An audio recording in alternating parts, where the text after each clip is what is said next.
Okay, Assalamualaikum warahmatullahi wabarakatuh. My name is Muhammad Ifan bin Ismail. Today, we want to present abiotic component of aquatic ecosystem. Listen. First introduction, biologic community which were shaped by abiotic environmental influence and biological interaction made up ecosystem. One may categorize the biotic element of ecosystem into two group, chemical and physical. Physical is characteristic such as water depth, substrate type, light temperature, salinity. Okay, chemical element is dissolved oxygen, carbon dioxide, and pH. Aquatic ecosystem, physical and mechanical, make great influence the range of habitat and creature the that may be found there. Okay, thank you.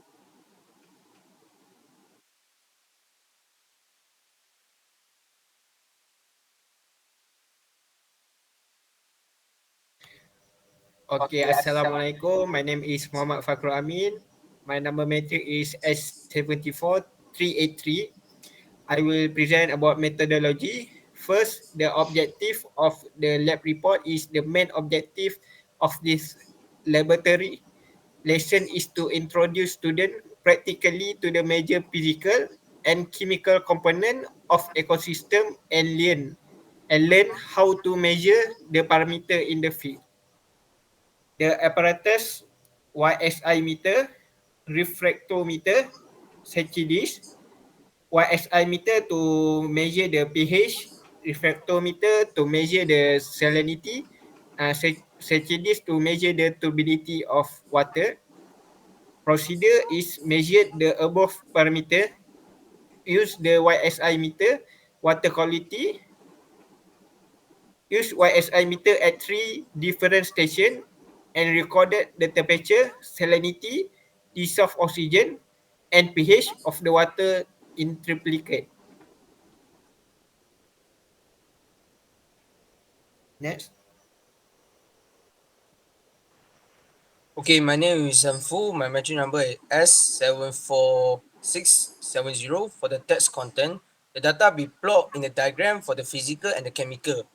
Okay, from the slide can see here the percentage for the physical for the light and temperature, and chemical for the pH, salinity, and also the DO.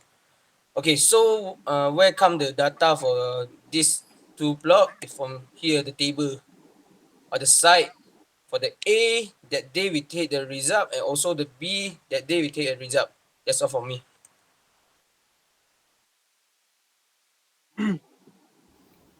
Alright, Assalamualaikum. My name is Muhammad Zaiman Biasnan. My metric number is 74434. Today, we'll explain to you guys about the discussion about our lab report. From the data record, we can see there is a different parameter between site A and site B. For site A, the temperature is about 30.9 Celsius. The salinity is about 19.74 ppt, and the DO, dissolved oxygen, is about 25.6 mg per liter. And lastly is a pH around 6.7. However, at site B, the temperature is 31.22 Celsius, which is more higher than the site A. And the salinity is a 13.74 ppt, and DO is around 12.9 mg per liter. And lastly is pH is 6.71, which is same goes to the site A. In the different site A and site B, site A has a lower temperature and higher salinity, and usually high dissolved oxygen level compared to site B, which has a slightly higher temperature, lower salinity, and lower DO.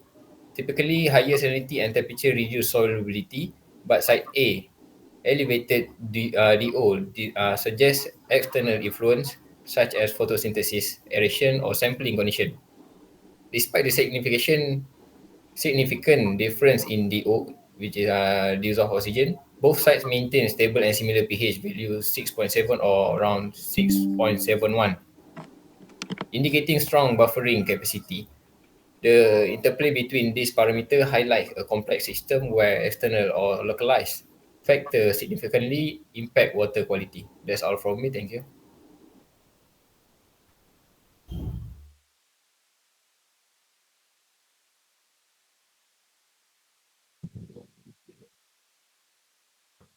Bismillahirrahmanirrahim. My name Muhammad Aziz. My metric number is S744711.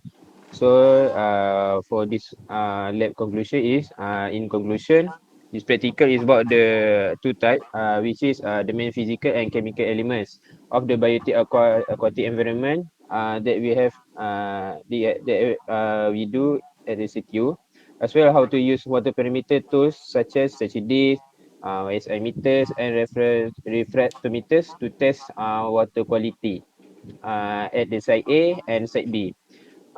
We record the water locations, uh, which is pH, dissolved oxygen, salinity, and temperature. We may see from the recorded data that the data of the two sites that I have mentioned before for some water filters. As a result, the same water does not always have the same water parameters. Abiotic factors are important in this aquaculture system because environment fluctuation in temperature, pH, dissolved oxygen, and salinity can alter the lifespan of aquatic organism and also slow their growth. So that's all from me. Thank you.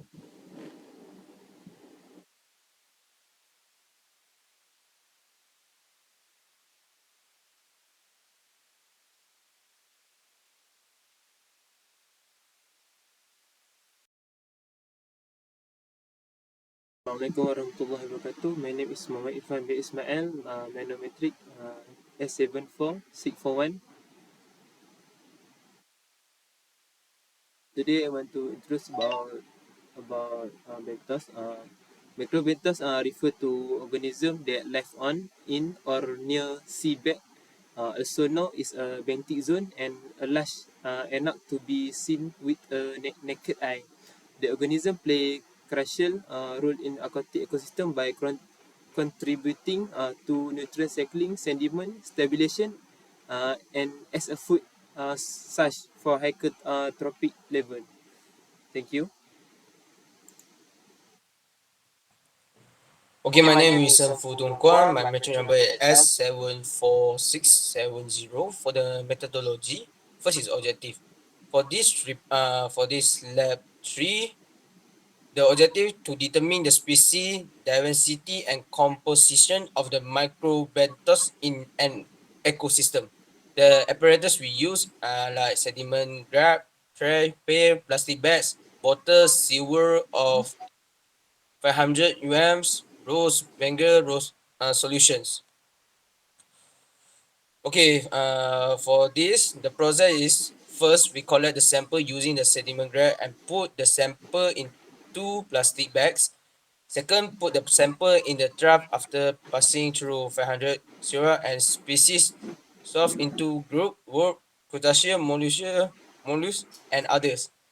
Okay, third, sample be stored in labeling jar and take bags to the laboratory for preservations, and also sample asked to be carefully labeling and preserved in the rose Bengi solutions. Thanks that for me.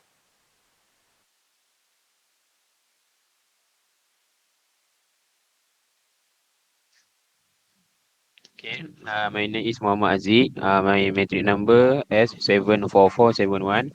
So for task of the content, I start for site A first.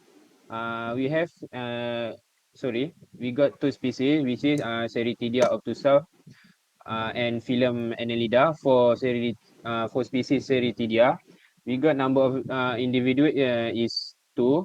Uh, and pH we got 6.7, salinity 19.74, and then for dissolved oxygen 25.6. So Phylum Annelida, we got number of individual is four number. And then pH same as for Spiceridia, which is 6.7. Salinity 19.74, and then dissolved oxygen also 25.6. So then for site B, we also got two species, which is Polymesoda expansa and Phylum Annelida. So the number of individuals for Polymesoda, we got 4, and then Phylum Annelida 5. But in pH, we got 6.71, salinity 13.74 for both species, and then lastly dissolved oxygen 12.9. Next. Okay. Why is it important to study the bentos community in aquaculture? Uh, why is it important to study the bentos communities in aquatic ecosystem, especially for us as a aquaculture student? For studying benthic communities in aquatic ecosystem is vital for understanding the health, their functioning, and sustainability of this ecosystem. Benthic organisms, including microbenthos, and then myobenthos and microbenthos. Three of them are key players in maintaining our ecological balance. So this knowledge is essential for our pollution control, habitat conservation, sustainable resource management, and mitigating climate change effects on aquatic environments.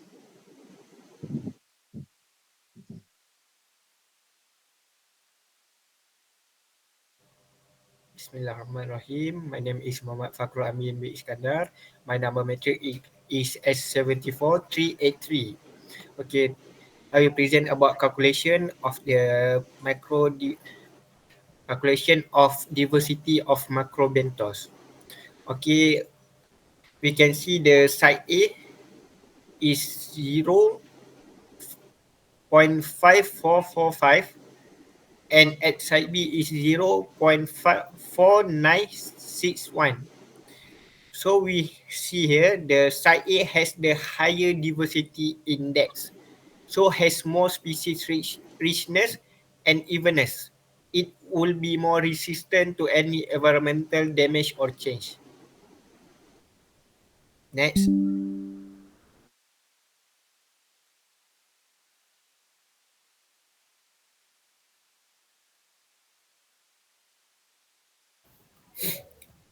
Okay, Assalamualaikum. My name is Muhammad Aziz Aiman. My metric number is S74434. I will discuss about the relationship between environmental factor with the microbenthos. So, what is the relationship between environmental factor with the microbenthos? Environment affect the distribution, quantity, variety, and functioning of microbenthic community. There is a basic connection between environmental factor and microbenthos. Microbenthos are great indicator of the health of the ecosystem because they are extremely sensitive to change in their habitat. So studying the relationship between microbenthos and environmental factor is essential for managing aquatic ecosystem and predicting how they may respond to environmental change.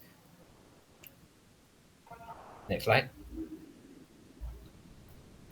So for the question number 4, what can you conclude on the macrobenthos diversity in the ecosystem? So what we conclude about the lab that we do, the health of aquatic ecosystem depends mostly on the diversity of macrobenthos. In addition to supporting nutrient cycling and preserving biodiversity across trophic levels, a diversified macrobenthic population guarantees the ecosystem durability to both natural and man-made disturbance. Macrobenthic variety must be observed and preserved in order to maintain ecosystem function and minimize environmental effect. Thank you.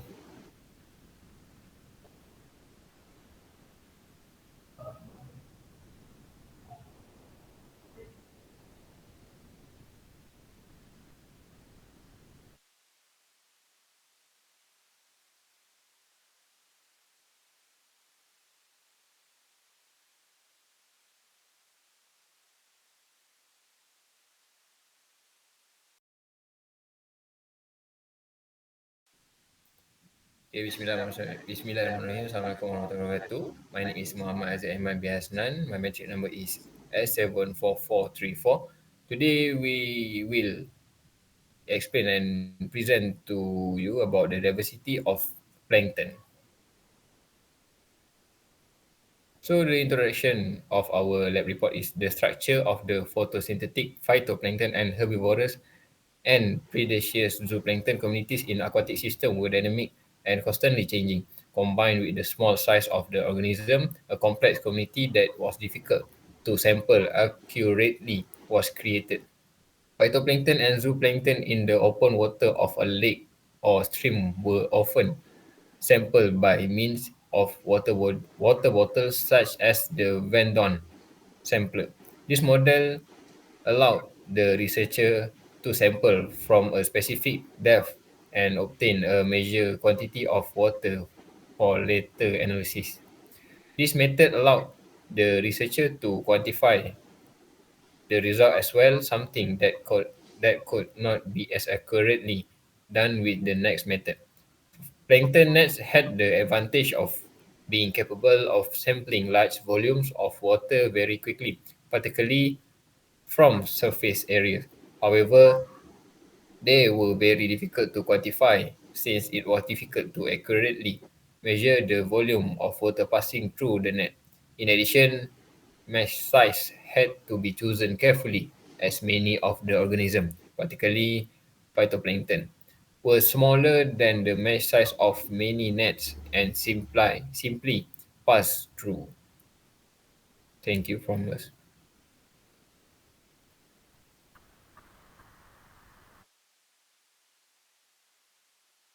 Okay, Assalamualaikum warahmatullahi wabarakatuh. My name is Muhammad Irfan bin Ismail, nometric S74641. Okay, objective to determine the species diversity and composition of the plankton of an ecosystem. Next, apparatus and material. First, we use plankton net to plankton net was funnel shape net used to the collect plankton. Two, we have hemocritometer uh, used to cell counting with a microscope. And three, compound microscope used for viewing sample at the high magnification. Four, bottle to keep specimen and sample. And five, we have a glass slide and cover slip to hold the specimen in place and protect it from contamination from the environment. That's all for me. Thank you. Okay, my name is Muhammad Fakhrul Amin. My number matrix is S74383. The methodology procedure. First, deploy the plankton net with a simple bottle attached to the end. The plankton net was then towed for 1 minute along the shore by slowly moving walking parallel to the shoreline. Second, after 1 minute, pull the net out of the water and ensure that the content in the bottle were not emptied back into the water. Remove the bottle on the cord end and transfer the content to a vial. Put the preservation solution adequately. And lastly, wash the net without the end bottle 2 or 3 times by dipping into the water. Also wash the end bottle and reattach it to the end of the net for the next deployment. Sample and data analysis. First, put 1 drop of sample on the glass slide and cover it with cover slip. Second, use compound microscope identify and count the plankton. Measure the cell density per ml using the Leakey's method. That's all from.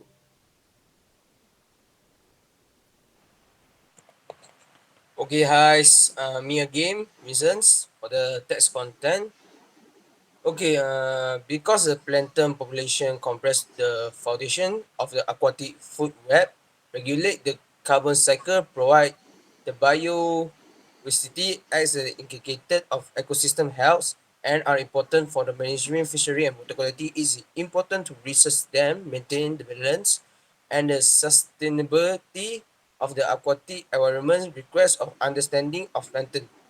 Okay, second, the environment is an important factor to catalyze the growth of the life of organisms, namely planktons. Among them is the temperature of the environment, with the temperature change from the low to the high, causing the species diversity to be a first. Productive and distributed the wealth of the ecosystem that the salinity values play a role in the growth of the ecosystem of salinity.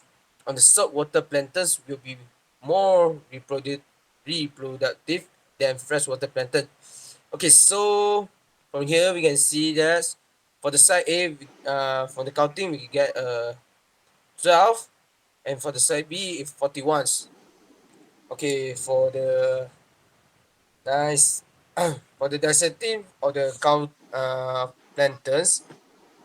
Okay, for upper can see there is a formula and also formula to counting. Okay, at the above for the side A, C we get a 12. So we have to plus with the 4A and giving to the 6 this is 10. And last the answer is 176. For the side B is 601 ml. That's all for me.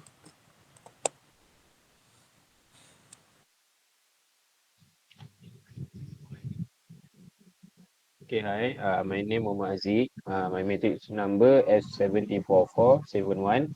So, I'm going to present about conclusion. In conclusion, in in conclusion, a good ecosystem in a place is due to the growth of this high diversity of plankton because the diversity of plankton can adapt to the optimal water quality for that place. Not only that, the diversity of plankton is also a catalyst for the web of the food chain for the other aquatic life organism that can help to stabilize the ecosystem. Next, the diversity of plankton can be affected by pollution factors and changes in the environment of an ecosystem because if the temperature goes from low to high, it will cause some species to grow and some species will lose the diversity. So that's all from us. Thank you.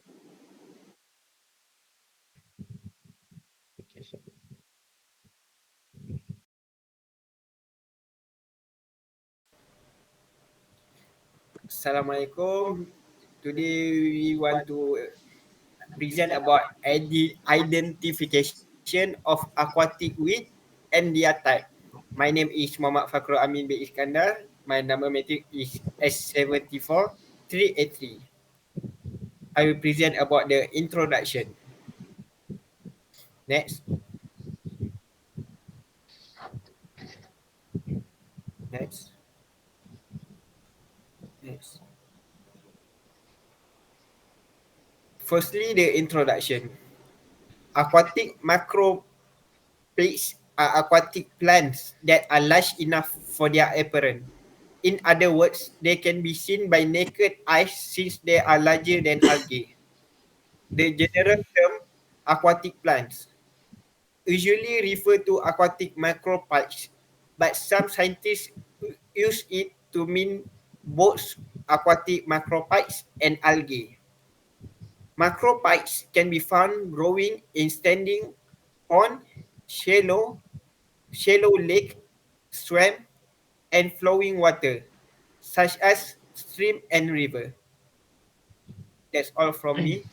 Next.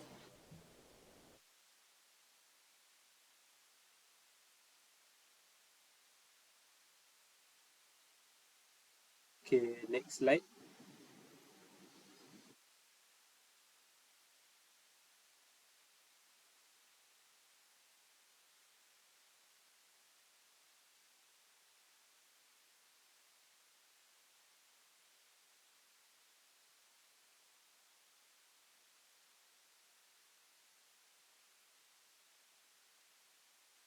Okay, my name is Muhammad Ifan bin Ismail. Second, methodology. Step 1, the aquatic macrophyte of submarine, imagined and floating was observed and determined at each location. Step 2, the picture of aquatic macrophytes is taken. And step 3, aquatic macrophyte species were identified using photograph and taken from site sampling. Next slide.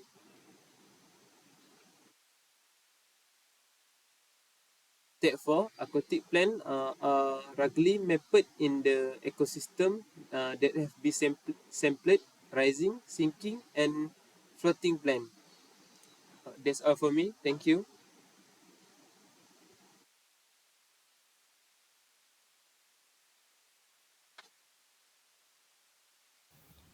Okay, hi, Assalamualaikum. I will explain about the task content about this lab report. So the first task content is draw the aquatic vegetation map in an ecosystem. You sample and label the area of emergent, submerged, and floating plant. Next slide. So what you can see, this is the view or description of the area where we make a research, or we take a sample, and then we conduct the research at the UMT Study Center, which is located in Setiu, Terengganu. Around the study area is a mangrove area. As you can see in the yellow area on the left side, we have a site A, which is we take a lot of sample there, and at the right side is a site B, and we take a sample of sand, sample of soil, sample of water at site A and site B. That's all from me. Thank you.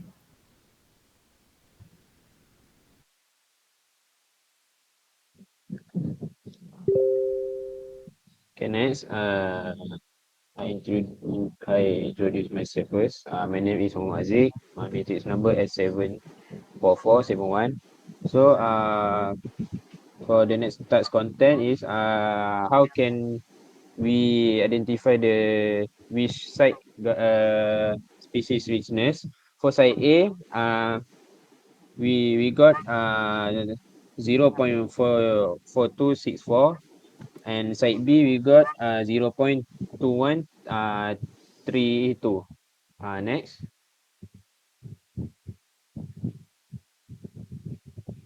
So the next task content, we discuss and identify which site has the higher diversity. So first, wait,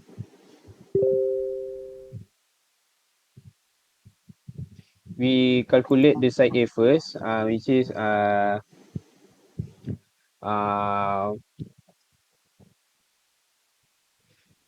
we calculate the site A, starting from 0.4049, and then 0.1322, and then we total. After that, we got 0.4629. So for site B, we only get one species. So the last answer for site B is 0. So what we got is site A has the higher diversity index, so has more species richness and evenness. It will be more resistant to any environmental damage or change. Next.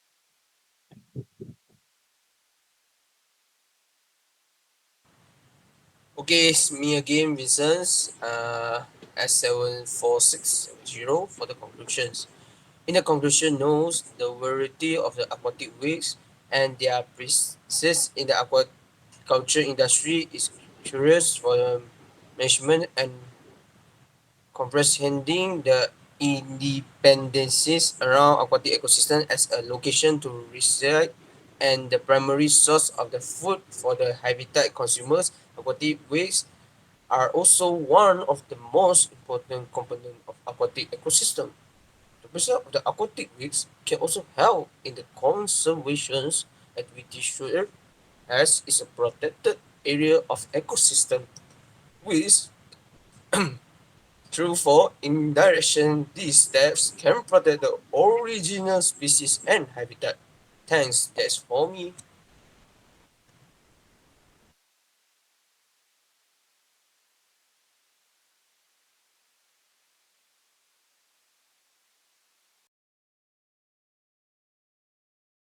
Assalamualaikum warahmatullahi wabarakatuh.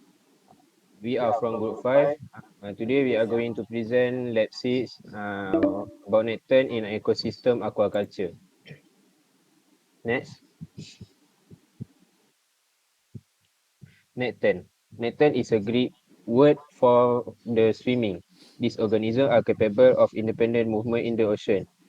Most Nathan, as we know, are vertebrates, meaning they have an internal skeleton, a spinal cord, and a brain. Nectonic life includes all species of fishes, cephalopods, turtles, and other reptiles, birds, and marine mammals. Necton form an integral link among primary producers, consumers, and top predators. They represent a significant portion of the diet of many piscivorous birds and economically valuable fishes. Necton also respond to ecosystem changes from anthropogenic impacts. For example, fish abundance, species richness, and growth rates may increase in response to enhanced nitrogen loading. Community structure may change in response to alterations in habitat availability or changes in hydrology. Thank you. Next.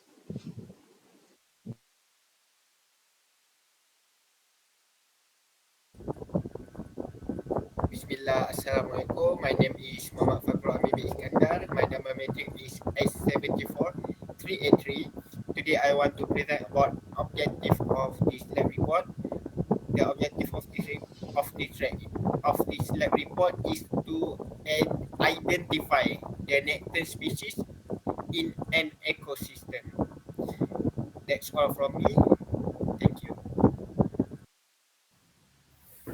So, Assalamualaikum. Next slide tadi. Okay, Assalamualaikum. My name is Muhammad Zaiman. I will explain to you about the methodology of this lab report. The first step is the nectar sample is collected by using a spoon net or casting net and put the sample into a bottle and label. And then we need to we need to make an observation of the nectar sample is done after being in solution. Thank you. Okay, Assalamualaikum warahmatullahi wabarakatuh. My name is Muhammad Irfan bin Ismail. First, site A, we found ikan epec. Scientific name is Elliptis ciliaris. We found count of two. Next slide. Site B, we found ikan jenaha. Scientific name is Lujanus johnny. And second, we found ketam nipah. Scientific name is Cycla serrata. Okay, next slide. Site A species richness is 1 and site B species richness is 0.5. Site A has the higher diversity index, so has more species richness and evenness. It would be more resistant to any environmental damage or change. Thank you. That's all from me. Okay, me Vincent. For the conclusion, in conclusion, I identify the Nathan species without any ecosystem is a process of understanding the dynamics and the health of aquatic environments. Nathan species, which include activity swimming organisms, sure are the fish, marine mammal, and the cephalopods, play a vital role in the food web nutrition cycle and energy flow. Their presence and distributions can indicate the state of the ecosystem, include the factor like water quality and biodiversity. Moreover, identifying and monitoring net term species help in the developments of the conservation strategies, sustainable fishery management, and the protection of marine biodiversity. Overall, Nathan species serve as a key indicator of ecological health, and their identifications insertions for effective ecosystem management and conservation effects. Yeah, for me. Thanks.